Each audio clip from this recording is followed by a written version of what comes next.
지금 미국 조지아에서 상상조차 못한 사태가 벌어졌습니다. 단 한 달 전만 해도 그들은 자신만만했습니다. 한국 기술자들이 떠나도 괜찮다. 우리 lower and 기술이면 making life for 충분하다. everyday Americans better. 그렇게 말하던 이들의 표정에는 여유가 The 가득했죠. gentlewoman from New York 하지만 불과 30일 후 그 공장은 완전히 멈춰섰습니다. 생산 라인은 침묵했고 설비는 움직이지 않았습니다. 11명의 근로자가 해고됐고 물류 트럭이 줄줄이 세워졌습니다. 납품하던 목재 업체들이 줄도산하며 주 전체가 혼란에 빠졌습니다. 그리고 그제야 사람들은 깨닫기 시작했습니다. 한국이 없으면 아무것도 움직이지 않는다. 조지아의 관료들까지 직접 말합니다. 한국 기술자들이여, 제발 돌아와 주십시오. 불과 한 달 전까지만 해도 경쟁자라 부르던 나라, 이제는 생존을 위해 손을 내밀고 있습니다. 대체 그 한 달 사이 미국 땅에서 무슨 일이 벌어진 걸까요? 지금부터 세계를 멈춰 세운 기술 강국, 대한민국의 숨겨진 이야기를 공개합니다. 영상 시청 전 여러분의 구독과 좋아요, 알림 설정 한 번씩 눌러주시면 영상 제작에 아주 큰 힘이 됩니다. 저는 에드워드 모건입니다. 올해 59살이고 MIT에서 경제학 박사 학위를 받았습니다. 이후 15년 동안 미국 상무부에서 산업정책 자문관으로 근무했고 그 전에는 워싱턴의 CSIS에서 10년간 선임연구원으로 일했죠. 그동안 세계 어느 공장이라도 이틀이면 문제를 찾아낼 자신이 있었습니다. 적어도 지금까지는 그랬습니다. 새벽 2시 47분 전화벨이 울렸습니다. 상무부 장관실에서 걸려온 전화였습니다. 모건 박사님, 지금 당장 조지아로 가셔야 합니다. 저는 묻지 않았습니다. 그냥 가방을 챙겼죠. 12시간 뒤 서베나 공항에 도착했습니다. 시장이 게이트 앞에서 저를 기다리고 있었습니다. 뉴스 사진으로만 봤던 인물이었지만 실제로 보니 전혀 달랐습니다. 얼굴은 잿빛이었고 악수를 청하는 손은 떨리고 있었죠. 오늘은 몇 명입니까? 제가 물었습니다. 시장은 재킷 주머니에서 종이 한 장을 꺼내 들었습니다. 손가락 끝이 미세하게 흔들리고 있었어요. 추가 해고가 600여 명입니다. 그가 말했습니다. 어제는 500명이었습니다. 매일 늘어나고 있습니다. 그의 목소리가 갈라졌습니다. 우리는 바로 공장으로 향했습니다. 도로는 비정상적으로 조용했습니다. 화요일 아침인데도 차량이 거의 없었죠. 문 닫은 상점들이 연이어 보였고 어둡게 닫힌 창문 사이로 텅 빈 주차장이 이어졌습니다. 공장에 도착해 차에서 내리자 저는 그 자리에서 잠시 움직일 수 없었습니다. 오전 11시였습니다. 이 시간이라면 기계들이 돌아가고 일꾼들이 바쁘게 움직이며 트럭들이 물건을 싣고 내리고 있어야 했습니다. 하지만 아무런 소리도 들리지 않았습니다. 공장은 완전히 멈춰 있었습니다. 인터내셔널 페이퍼 공장 두 곳이 모두 폐쇄되었다고 했습니다. 시장은 5만 명이 넘는 사람들이 영향을 받았다고 말했습니다. 목재, 운송, 납품 등 관련 산업 종사자들까지 포함된 수치였습니다. 즉, 지역 경제 전체가 붕괴된 것이었습니다. 언제부터 이렇게 됐습니까? 제가 물었습니다. 한 달 전부터요. 시장이 답했습니다. 한국 기술자들이 떠난 직후부터였습니다. 저는 그를 바라봤습니다. 한국 기술자들이요? 네. 127명이 있었습니다. 그런데 모두 떠났습니다. 이유가 뭡니까? 시장은 시선을 바닥으로 떨어뜨렸습니다. 공항에서 사건이 하나 있었어요. 기술자 한 명이 서류 문제로 24시간 동안 억류됐습니다. 단지 서류 문제였을 뿐인데요. 그래서 127명이 전부 떠났다고요? 그렇습니다. 48시간 안에 전원 떠났습니다. 한 명도 남지 않았어요. 그들이 떠나자 모든 게 멈췄습니다. 공장 안으로 들어갔습니다. 매니저가 피곤한 얼굴로 우리를 맞이했습니다. 안으로 들어가자 예상했던 것보다 훨씬 심각한 광경이 펼쳐졌습니다. 컨베이어 벨트는 멈춰 있었고 로봇팔은 어색한 각도로 매달려 있었습니다. 마치 시간이 한순간 멎은 것 같았죠. 가동률은 어느 정도입니까? 제가 물었습니다. 20%도 안 됩니다. 그가 대답했습니다. 대부분의 날은 그보다도 낮습니다. 작동 매뉴얼은 있습니까? 네, 있습니다만 그는 말을 멈췄습니다. 읽어도 이해가 안 됩니다. 매니저는 사무실로 저를 안내했습니다. 선반에는 두꺼운 바인더들이 완벽하게 정리되어 있었고 모든 문서는 영어로 작성되어 있었습니다. 그러나 읽기 시작하자 곧 이유를 알 수 있었습니다. 지시사항들이 복잡하게 얽혀 있었습니다. 한 단계를 수행하려면 다른 5단계를 동시에 이해해야 했고 D 섹션을 모르고는 A 섹션을 끝낼 수 없었습니다. 엔지니어 팀을 3곳이나 불렀습니다. 매니저가 말했습니다. 미국 최고 엔지니어들이었어요. 사흘 밤낮을 붙잡고 일했죠. 결과는요? 포기했습니다.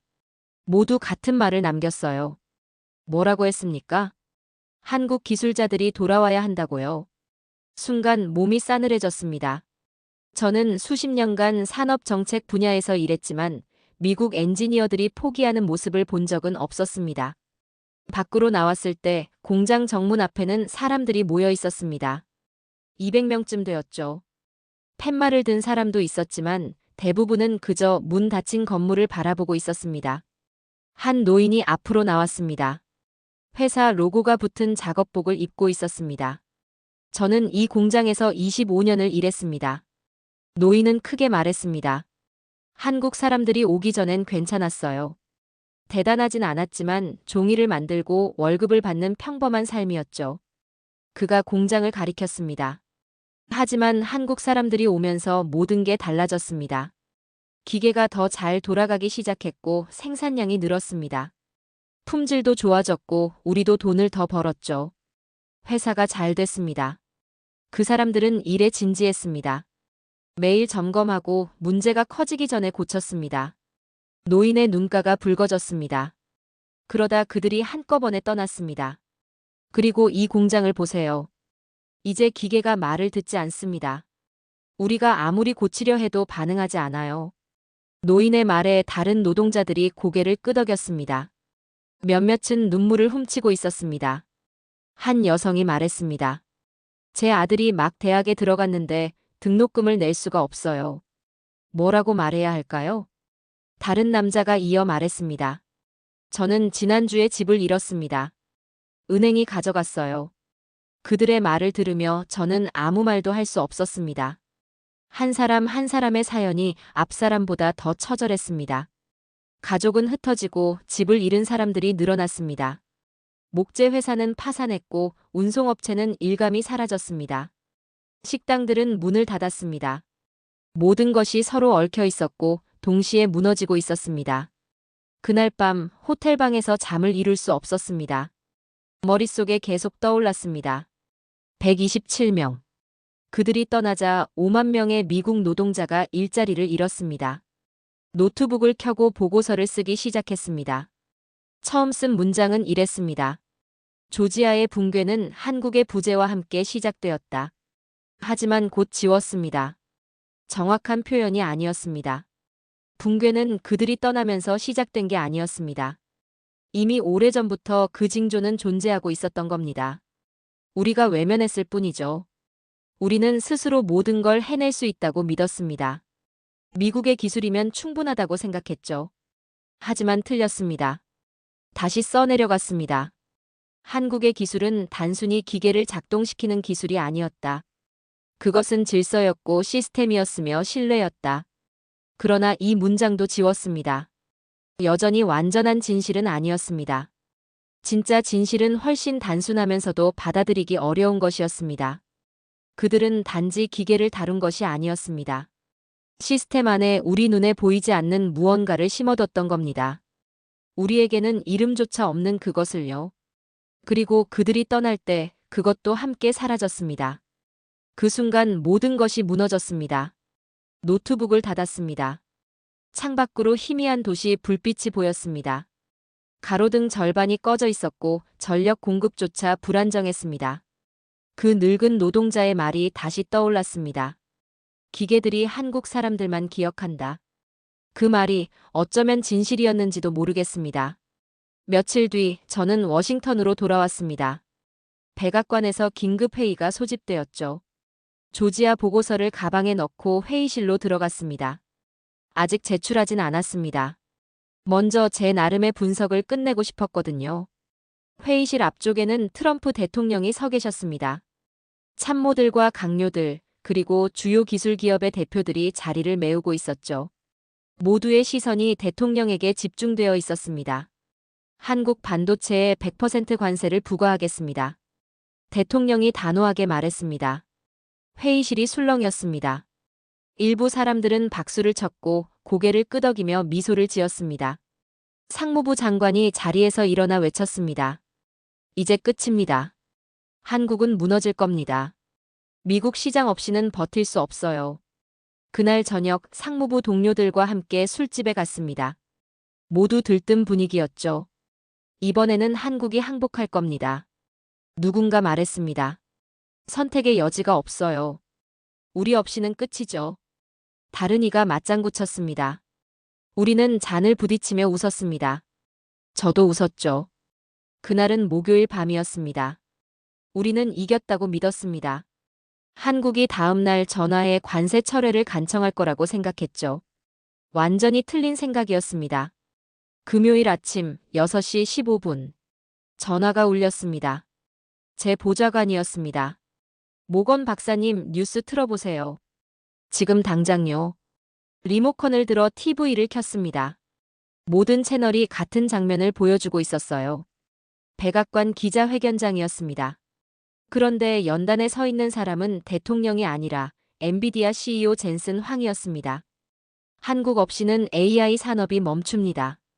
그는 단호히 말했습니다. 얼굴엔 긴장감이 서려 있었죠. 분명히 말씀드리겠습니다. 엔비디아는 한국 메모리 반도체 없이는 작동할 수 없습니다. 우리 그래픽카드, 우리 데이터 센터, 모든 핵심 시스템이 한국 칩에 의존하고 있습니다. 저는 침대에 그대로 주저앉았습니다. 화면이 바뀌자 이번에는 구글 CEO 순다르 피차이가 나왔습니다. 우리 데이터 센터는 한국 메모리 반도체 없이는 운영이 불가능합니다. 대체 공급업체도 백업 계획도 없습니다. 이 관세가 시행되면 구글의 AI 서비스는 심각한 타격을 입을 겁니다. 이어서 아마존 CEO가 그 다음엔 마이크로소프트 CEO, 그리고 애플 CEO가 연달아 비슷한 말을 했습니다. 미국의 모든 주요 기술 기업들이 한 목소리로 말하고 있었습니다. 우리는 한국이 필요하다. 한국 없이는 아무것도 만들 수 없다. 핸드폰을 들어 주식 시장을 확인했습니다. 장이 막 열렸더군요. 엔비디아 12% 하락, 구글 8% 하락, 아마존 10% 하락, 마이크로소프트 9% 하락, 애플 7% 하락. 빨간 숫자들이 화면을 뒤덮고 있었습니다. 수십억 달러가 순식간에 증발하고 있었죠. 그때 전화가 또 울렸습니다. 상무부 장관이었습니다. 모건, 지금 대체 무슨 일이야? 한국이 뭘 한 거야?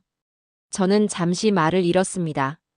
장관님, 제 생각엔 한국이 아무것도 안 한 것 같습니다. 아무것도 안 했다니? 시장 좀 봐. 지금 이게 도대체 뭐야? 그게 바로 문제입니다, 장관님. 한국은 아무런 행동도 하지 않았습니다. 성명도 위협도 거래 취소도 없었어요. 단지 조용히 있을 뿐입니다. 한동안 전화기 너머가 고요했습니다. 그들의 침묵이 우리를 무너뜨리고 있습니다. 제가 낮게 말했습니다. 전화는 그대로 끊겼습니다. 옷을 챙겨 입고 바로 사무실로 갔습니다. 도착하니 부서 전체가 혼란 상태였습니다. 직원들이 이리저리 뛰어다녔고 전화벨이 쉼없이 울리고 있었습니다. 컴퓨터 화면마다 빨갛게 추락하는 그래프가 떠 있었죠. 데이터가 필요해. 우리가 한국 반도체에 얼마나 의존하고 있는 거야? 누군가 외쳤습니다. 저는 이미 답을 짐작하고 있었습니다. 수년간 반도체 공급망을 연구해왔지만 실제로 이렇게 심각할 줄은 몰랐습니다. 우리 팀은 주말 내내 잠도 자지 않고 일했습니다. 수입 자료, 생산 통계, 공급망 보고서를 모두 뒤졌고 업계 전문가와 기술 기업 엔지니어들에게 전화를 걸었습니다. 그리고 일요일 밤이 되어서야 결론을 얻었습니다. 월요일 아침 긴급 강요 회의에서 결과를 발표했습니다. 미국 인공지능 산업의 한국 메모리 반도체 의존도는 92%입니다. 회의실이 정적에 잠겼습니다. 그럴 리 없어. 누군가 중얼거렸습니다. 숫자 다시 확인해요. 3번 확인했습니다. 제가 대답했습니다. 92%가 맞습니다. AI 시스템이 데이터를 저장하고 학습하도록 돕는 메모리 칩의 대부분을 한국이 생산하고 있습니다. 삼성과 SK하이닉스가 시장을 지배하고 있습니다. 다른 공급처는 없습니까? 일본, 대만, 중국은요? 장관이 물었습니다. 일본도 칩을 만들긴 하지만 AI에 필요한 고성능 제품은 아닙니다. 대만은 프로세서 중심이고 중국은 여전히 수년 뒤처져 있습니다. AI용 고대 역폭 메모리를 만들 수 있는 나라는 한국뿐입니다. 다음 슬라이드를 띄웠습니다. 관세가 시행되면 미국 기술 기업들은 매년 약 700억 달러의 추가 비용을 부담하게 됩니다. 이건 직접적인 비용만 계산한 겁니다. 혁신 지연, 제품 출시 지연, 경쟁력 저하 같은 간접 손실은 훨씬 클 겁니다. 새로운 공급업체를 찾는다면 최소 5년에서 7년은 걸릴 겁니다. 새 공장을 짓고 인력을 훈련시키며 기술을 개발해야 하죠. 하지만 그마저도 한국 수준의 품질에 도달할 수 있을지는 미지수입니다. 상무부 장관이 대통령을 바라봤습니다. 이 관세는 재검토해야 합니다. 그러나 대통령은 아무 대답이 없었습니다. 휴대폰을 보며 낮게 말했죠. 엔비디아 주가가 또 5% 떨어졌네. 본사를 해외로 옮기겠다고 위협하고 있어. 며칠 후 상황은 더욱 악화됐습니다. 기술 기업 CEO들이 매 시간마다 백악관에 전화를 걸었고 월스트리트 애널리스트들은 기술 부문 붕괴를 경고했습니다. 언론은 이 사태를 두고 한국 위기 혹은 반도체 쇼크라고 부르기 시작했습니다. 사무실로 돌아온 저는 조지아 보고서를 다시 펼쳤습니다. 그리고 새로운 섹션을 추가했습니다. 한국의 침묵은 약함이 아니다. 그것은 자신감이다. 그들은 우리가 그들을 필요로 하는 정도가 그들이 우리를 필요로 하는 정도보다 훨씬 크다는 사실을 알고 있다. 그 순간 조지아의 공장이 떠올랐습니다. 한국 기술자들이 떠나자 멈춰버린 기계들, 매뉴얼을 이해하지 못한 미국 엔지니어들, 그리고 일자리를 잃은 5만 명의 사람들. 이제 확실히 알게 됐습니다. 그건 조지아 한 주의 문제가 아니었습니다. 미국 전체의 문제였습니다. 우리는 인공지능이라는 핵심 산업을 우리가 통제하지 못하는 기반 위에 세워둔 것이었습니다. 스스로 세계의 리더라고 믿었지만 그 믿음은 착각이었죠. AI의 심장은 그래픽 카드도 프로세서도 아니었습니다. 기억하고 학습하고 생각하도록 만드는 메모리 칩이었습니다. 그리고 그 메모리 칩은 오직 한국에서 만들어지고 있었습니다. 저는 핸드폰을 들어 서울행 항공편을 검색했습니다. 직접 보고 싶었습니다. 어떻게 작은 나라가 세계 최대 경제대국의 산업을 이렇게까지 좌우할 수 있는지 알고 싶었죠. 인천행표를 예약했습니다. 출발 다음 날 아침. 사무실을 떠나기 전 상무부 장관에게 이메일 한 통을 보냈습니다. 제목은 간단했습니다. 한국을 방문해야 합니다. 잠시 뒤 답장이 도착했습니다. 가세요. 모든 걸 보고 배워오세요. 즉시 보고하십시오. 그날 밤 가방을 챙기며 생각했습니다. 이번에는 문제를 해결하러 가는 자문관이 아니라 배움을 얻으러 가는 학생으로 가는 것이었습니다. 워싱턴에서 인천까지의 비행 시간은 14시간이었습니다. 하지만 단 한순간도 잠을 잘 수가 없었죠. 머릿속엔 숫자들만 떠올랐습니다. 92%의 의존도, 700억 달러의 손실, 조지아에서 사라진 5만 개의 일자리. 모든 조각이 하나로 이어지고 있었습니다. 그리고 그 끝은 한국이었죠. 비행기가 착륙하자 가방을 들고 터미널을 걸어 나왔습니다. 수원으로 향하는 택시를 탔습니다. 기사님은 영어가 서툴렀지만 핸드폰으로 주소를 보여드리자 고개를 끄덕이시고 출발했습니다.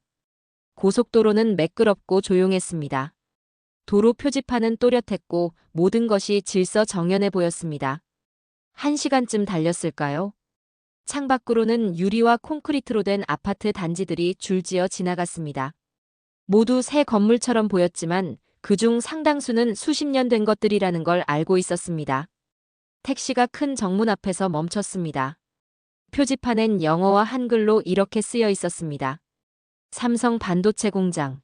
요금을 내고 보안 검색대로 걸어갔습니다. 에드워드 모건입니다. 약속이 있습니다. 경비원이 컴퓨터를 확인하더니 미소 지으며 완벽한 영어로 말했습니다. 박윤성 공장장님이 본관 로비에서 기다리고 계십니다. 방문증을 재킷에 달고 정문을 통과했습니다.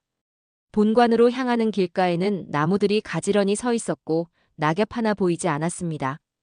누군가가 이미 쓸어낸 자리였습니다. 로비 안으로 들어가자 흰색 클린룸 작업복을 입은 한 남자가 다가왔습니다. 이마에는 땀이 맺혀 있었고 막 현장에서 나온 듯한 모습이었습니다. 모건 박사님 환영합니다. 저는 박윤성입니다. 이곳의 생산을 총괄하고 있습니다. 그의 손은 거칠었습니다. 사무실 관리자 손이 아니라 직접 기계를 다루는 사람의 손이었죠. 만나주셔서 감사합니다. 제가 말했습니다. 당연하죠. 저를 따라오시죠. 우리는 긴 복도를 걸었습니다. 벽은 흰색으로 반짝였고 몇 미터마다 스크린이 걸려 있었습니다. 거기엔 숫자와 그래프가 실시간으로 표시되고 있었죠. 이게 우리 수율 현황판입니다. 박 공장장이 설명했습니다. 화면은 대부분 초록색이었고 일부는 노란색이었습니다. 빨간색은 단 하나도 없었습니다. 이건 뭘 의미합니까? 제가 물었습니다. 우리의 성적표죠. 초록은 기준을 충족했다는 뜻이고 노랑은 개선이 필요하다는 뜻입니다. 빨강은 실패를 의미하죠. 빨간색이 전혀 없군요. 47일 동안 한 번도 켜진 적이 없습니다. 저는 화면을 바라보며 말이 나오지 않았습니다. 미국의 공장이라면 매주, 어쩌면 매일 빨간불이 켜질 텐데 말이죠. 어떻게 그게 가능합니까? 그가 잔잔히 웃었습니다. 우린 이 데이터를 매시간 업데이트합니다. 모든 작업자와 엔지니어가 즉시 볼 수 있죠. 노란색으로 바뀌면 바로 멈춥니다. 기다리지 않고 변명하지 않습니다. 그냥 고칩니다. 그는 화면 맨 위에 초록색 숫자를 가리켰습니다. 저 숫자가 어제의 수율입니다. 99.99%죠. 99.99% 제가 따라 말했습니다. 이 초록불 하나하나가 성공적이라는 얘기죠. 우리가 일을 제대로 했다는 증거입니다. 우리는 다시 걸었습니다. 박 공장장이 작은 창이 달린 문 앞에서 멈춰 섰습니다. 이곳이 클린룸입니다. 반도체 생산의 심장이죠. 보호장비를 착용하셔야 합니다. 직원이 작업복과 신발 덮개, 머리망, 마스크를 건넸습니다. 모든 것을 착용하자 박 공장장이 꼼꼼히 확인했습니다. 준비되셨습니까? 네. 문이 부드럽게 열렸습니다. 안의 공기는 다르게 느껴졌습니다. 차갑고 믿을 수 없을 만큼 깨끗했습니다. 마치 순수한 산소를 들이마시는 기분이었죠. 클린룸은 거대한 공간이었습니다. 끝이 보이지 않을 정도로 넓었고 정밀한 기계들이 일정한 간격으로 배치되어 있었습니다. 로봇 팔들이 일정한 패턴으로 움직였고 컴퓨터 화면에는 끊임없이 데이터가 흘러나왔습니다. 그러나 소리는 거의 없었습니다. 단지 공기 정화 시스템의 낮은 윙소리만이 귓가를 맴돌았습니다. 이곳에서 고대 역폭 메모리를 생산합니다. 인공지능의 핵심 칩이죠. 그는 생산 라인으로 저를 이끌었습니다. 유리창 너머로 접시 크기의 실리콘 웨이퍼가 부드럽게 움직이고 있었습니다. 각 웨이퍼는 수백 개의 메모리 칩으로 태어날 예정이었죠. 공정은 400단계가 넘습니다. 그중 단 하나라도 오류가 나면 전체가 폐기됩니다. 그 많은 과정에서 실수를 어떻게 막습니까? 제가 물었습니다. 온도, 습도, 기압, 화학물 농도, 타이밍까지 모두 실시간으로 감시합니다. 허용치를 아주 조금이라도 벗어나면 즉시 시스템이 멈춥니다. 그때 로봇 팔 하나가 웨이퍼를 정밀하게 집어 옮겼습니다. 움직임은 부드럽고 정확했습니다. 망설임도 흔들림도 없었죠. 박 공장장이 물었습니다. 미국 공장의 수율은 어느 정도입니까? 고급 메모리 기준으로 아마 90%쯤 될 겁니다. 그는 조용히 되뇌며 생산 라인을 바라봤습니다. 우리는 99.99%를 달성합니다. 고작 0.01% 차이군요. 제가 말했습니다. 그가 고개를 저었습니다. 그 0.01%가 수억 달러를 가릅니다. 성공하는 회사와 실패하는 회사를, 선도국과 추격국을 나누죠. 그는 단말기 화면에 그래프를 띄웠습니다. 100만 개의 칩을 만든다고 가정해 봅시다. 90% 수율이면 불량품이 10만 개입니다.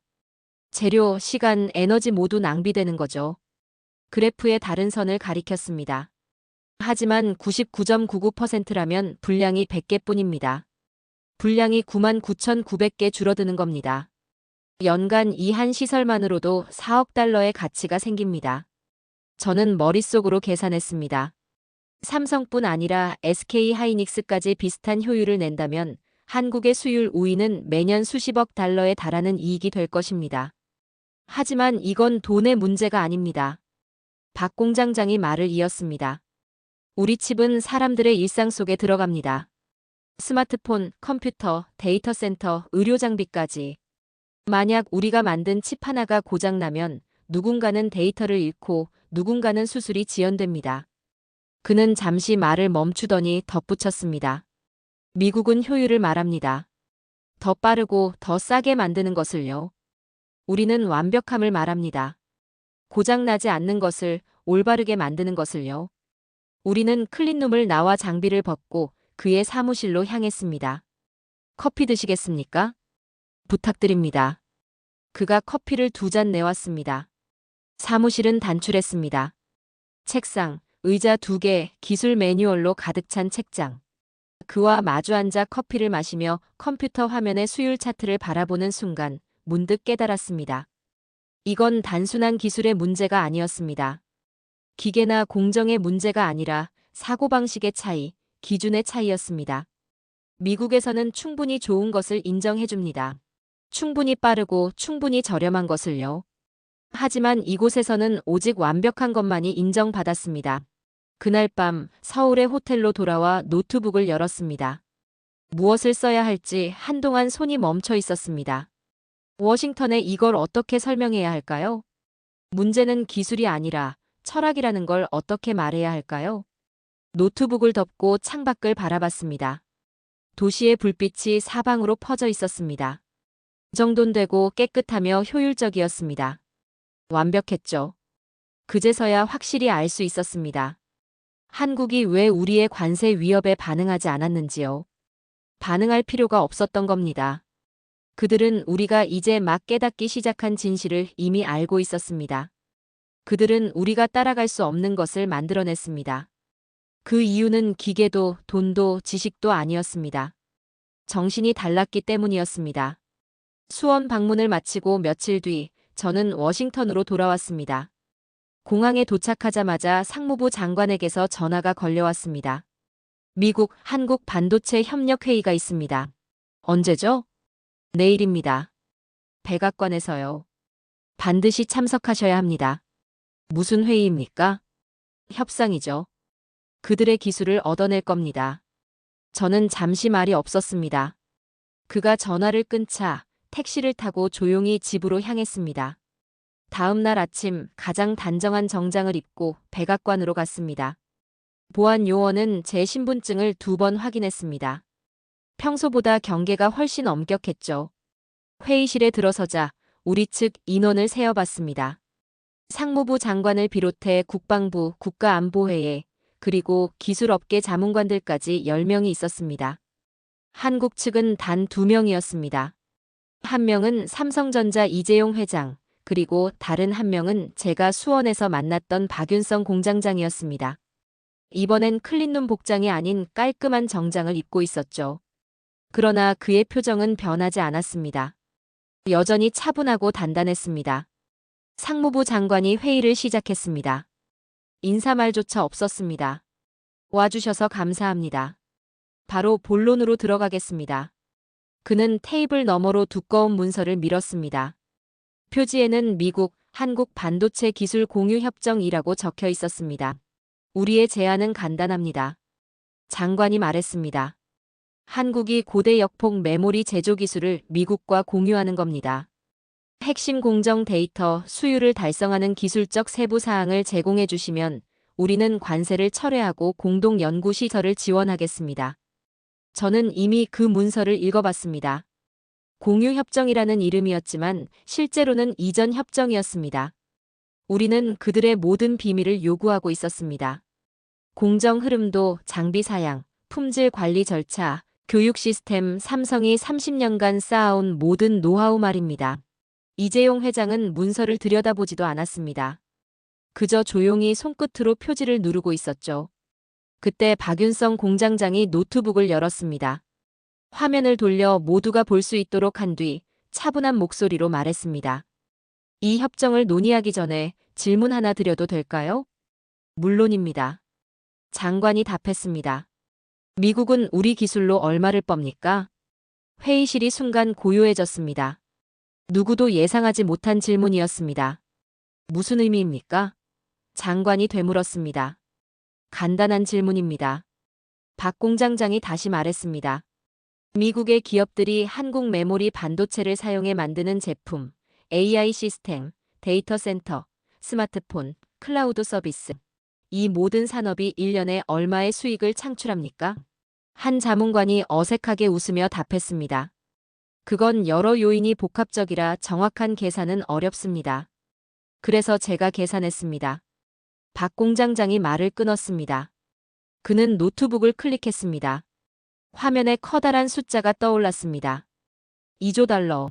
이게 미국 기술 산업이 한국 반도체를 사용해 창출하는 연간 수익입니다. 그는 이어서 조용히 말을 이었습니다. 이제 그 2조 달러 산업을 가능하게 한 기술을 여러분은 우리에게서 얻고자 하십니다.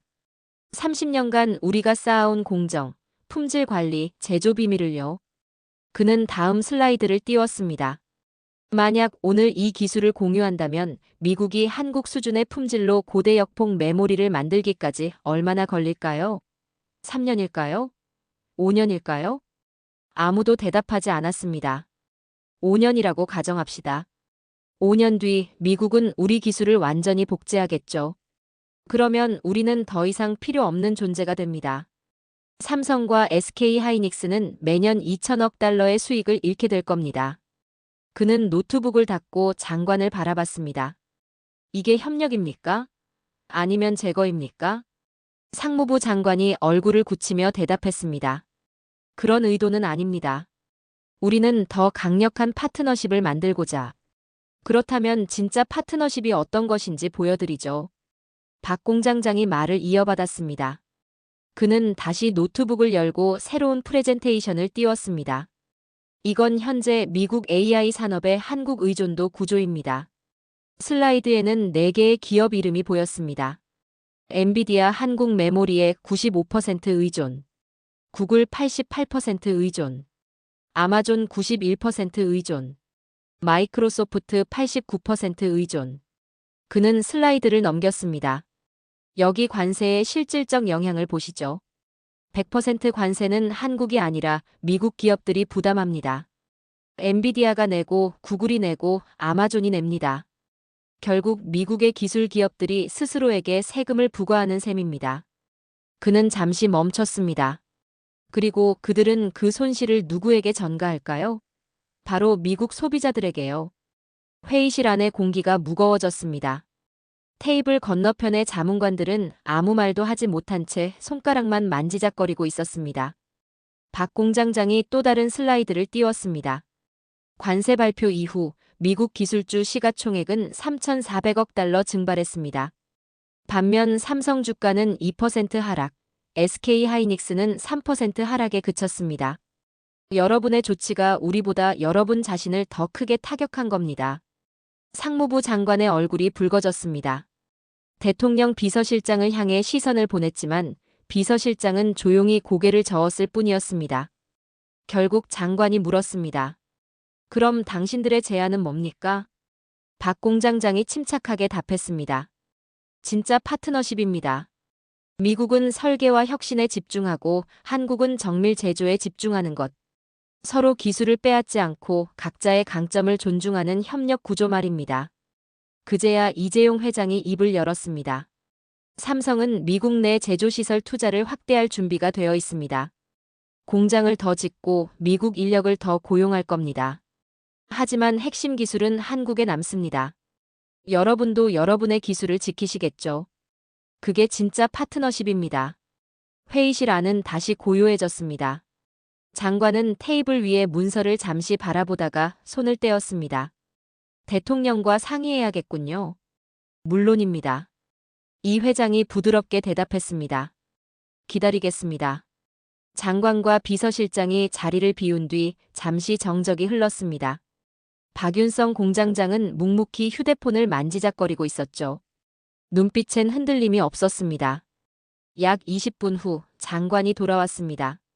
얼굴엔 피로가 묻어 있었습니다. 대통령께서 수정된 파트너십 제안을 검토하기로 동의하셨습니다. 기술 이전 요구 조항은 삭제됩니다. 대신 투자 및 제조 협력안을 논의하겠습니다. 관세는요? 박 공장장이 물었습니다. 관세는 재검토하겠습니다. 좋습니다. 그가 짧게 고개를 끄덕였습니다. 그게 협상의 시작이죠. 회의가 끝났습니다. 모두 자리에서 일어나 악수를 나눴습니다. 겉으론 정중했지만 그 방에 있던 모두가 알고 있었습니다. 한국이 승리했다는 걸. 그들은 목소리를 높이지도 위협하지도 감정적으로 반응하지도 않았습니다. 단지 숫자와 사실만 보여줬습니다. 우리가 외면해온 현실을 침착하게 증명했을 뿐이었습니다. 회의실을 나와 복도를 걸었습니다. 엘리베이터 앞에는 박윤성 공장장이 서 있었습니다. 모건 박사님, 그가 말했습니다. 우리 시설을 방문해 주셔서 감사합니다. 도움이 되었길 바랍니다. 당신 말이 모두 옳았습니다. 제가 대답했습니다. 그는 미소 지으며 말했습니다. 우리는 바보가 아닙니다. 그리고 절대 무릎 꿇지 않아요. 엘리베이터 문이 닫혔습니다. 저는 한동안 그 자리에 서 있었습니다. 창밖으로 보이는 워싱턴 기념탑이 눈에 들어왔습니다. 조지아가 떠올랐습니다. 멈춰선 공장, 일자리를 잃은 사람들, 한국 기술자들이 떠나자 멈춰버린 기계들. 우리는 한국이 우리를 필요로 한다고 믿었습니다. 우리가 힘으로 원하는 걸 얻을 수 있다고 생각했습니다. 모든 게 틀렸습니다. 백악관 회의가 끝난 며칠 후 다시 박윤성 공장장을 만났습니다. 수원에 있는 그의 사무실에서였죠. 그는 자신의 이야기를 들려주겠다고 했습니다. 제 아버지는 울산 조선소에서 용접공으로 일하셨습니다. 그가 천천히 말을 시작했습니다. 35년 동안 그곳에서 일하셨죠. 매일 화상을 입고 머리에 쇳가루를 묻힌 채 집에 돌아오셨습니다. 그는 책상 서랍에서 낡은 사진 한 장을 꺼냈습니다. 한 남자가 작업복 차림으로 거대한 배 앞에 서 있었습니다. 아버지가 늘 하신 말씀이 있습니다. 박 공장장이 말했습니다. 보이지 않는 부분의 용접을 더 강하게 하라. 배가 완성되면 그 안쪽은 아무도 보지 못하죠. 하지만 폭풍 속에서 배를 지탱하는 건 바로 그 보이지 않는 용접입니다. 그는 사진을 조심스레 서랍에 넣었습니다. 어릴 때는 그 말을 이해하지 못했습니다. 그냥 용접 얘기인 줄 알았죠. 이제는 압니다. 그건 정직함에 대한 말씀이었어요. 아무도 보지 않아도 올바르게 하는 일말입니다. 그는 컴퓨터 화면을 제 쪽으로 돌렸습니다. 그날 아침에 생산 보고서가 떠 있었습니다. 화면 가득 초록색 숫자들이 반짝이고 있었죠. 우리가 만드는 모든 칩은 이 원칙을 따릅니다. 아무도 안을 들여다보지 않을 거란 걸 알아도 완벽하게 만듭니다. 고객이 알아채지 못해도 말이죠. 그게 일을 하는 올바른 방식이니까요. 그는 또 다른 사진 한 장을 꺼냈습니다. 교복을 입은 어린 소녀의 사진이었습니다. 제 딸입니다. 그의 목소리가 한결 낮아졌습니다. 태어날 때부터 아무 소리도 들을 수 없었습니다. 목소리도 음악도요. 사진 속 소녀는 환하게 웃고 있었습니다. 3년 전 딸이 인공아우 수술을 받았습니다. 그 안엔 반도체 칩이 들어갑니다. 소리를 전기 신호로 바꾸어주는 장치죠. 그 칩이 바로 우리 공장에서 만든 거였습니다. 그는 잠시 말을 멈추었습니다. 책상 가장자리를 잡은 그의 손이 약간 떨렸습니다. 수술 다음 날 의사들이 장치를 켰습니다. 딸이 평생 처음으로 소리를 들었어요. 제 목소리를 들었죠. 제가 이름을 불렀습니다. 그 아이가 절 바라보더니 말했습니다. 아빠. 그게 딸이 세상에서 처음으로 한 말이었습니다. 그는 깊은 숨을 내쉬었습니다. 그날 생각했습니다. 만약 그 칩이 불량이었다면 어땠을까? 딸은 여전히 침묵 속에 살았겠죠. 학교에 가지도 친구들과 이야기하지도 못했을 겁니다. 인생 전체가 달라졌을 겁니다. 그는 다시 초록색 숫자들로 가득한 화면을 가리켰습니다. 그래서 우리가 완벽함을 추구하는 겁니다. 자부심 때문도 경쟁 때문도 아닙니다. 우리가 만드는 모든 칩은 누군가의 삶 속에 들어가기 때문이에요. 응급 전화를 걸 때, 의사가 환자를 진단할 때, 혹은 아이가 처음으로 아버지의 목소리를 듣는 그 순간에도요. 그는 노트북을 닫으며 조용히 말했습니다. 기술은 혁신이나 이익의 문제가 아닙니다. 기술은 사람들의 삶을 지키는 일입니다. 저는 아무 말도 하지 못했습니다. 머릿속에는 조지아의 멈춘 공장과 일자리를 잃은 사람들의 얼굴이 떠올랐습니다.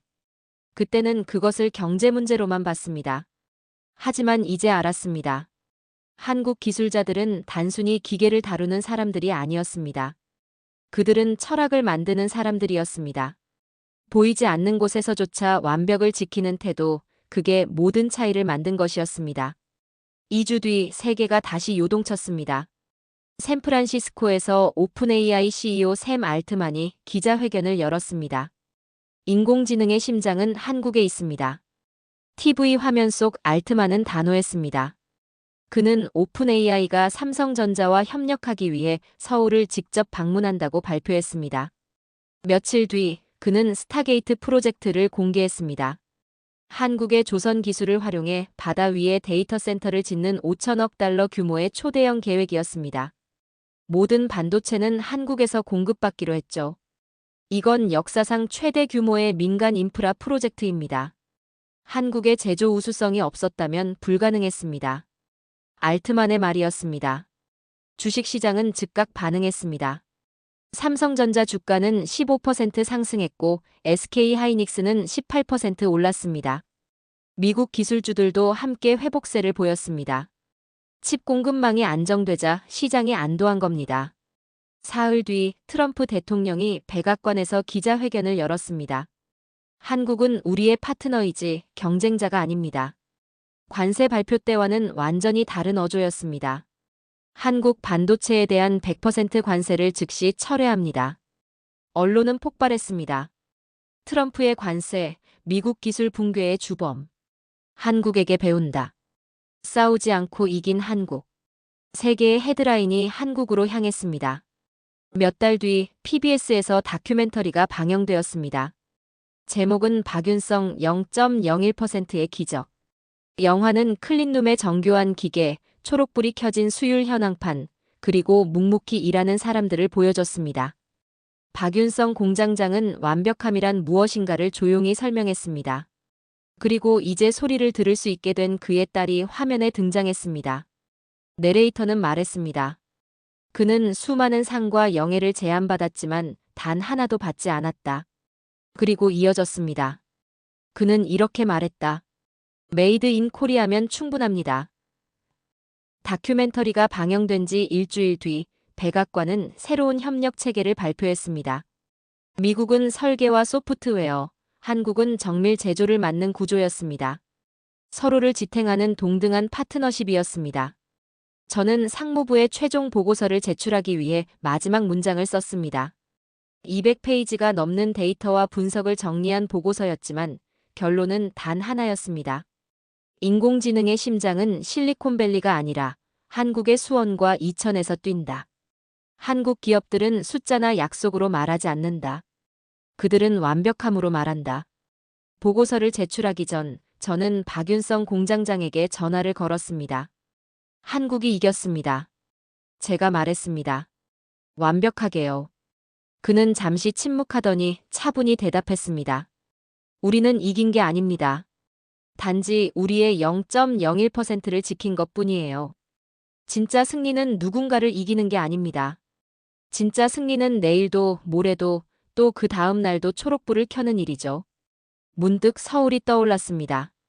정돈된 거리, 밤에도 돌아가는 공장들, 그리고 그 위에 켜진 수천 개의 초록불들. 그날 노트에 마지막 한 줄을 남겼습니다. 나는 미국인이지만 오늘은 한국인처럼 살고 싶다. 그렇게 쓰고 노트를 덮었습니다. 그리고 조용히 보고서를 제출했습니다. 오늘의 사연은 여기까지입니다. 긴 영상 끝까지 시청해주셔서 감사합니다. 저희는 더 놀랍고 감동적인 사연으로 찾아뵐게요. 감사합니다, 여러분.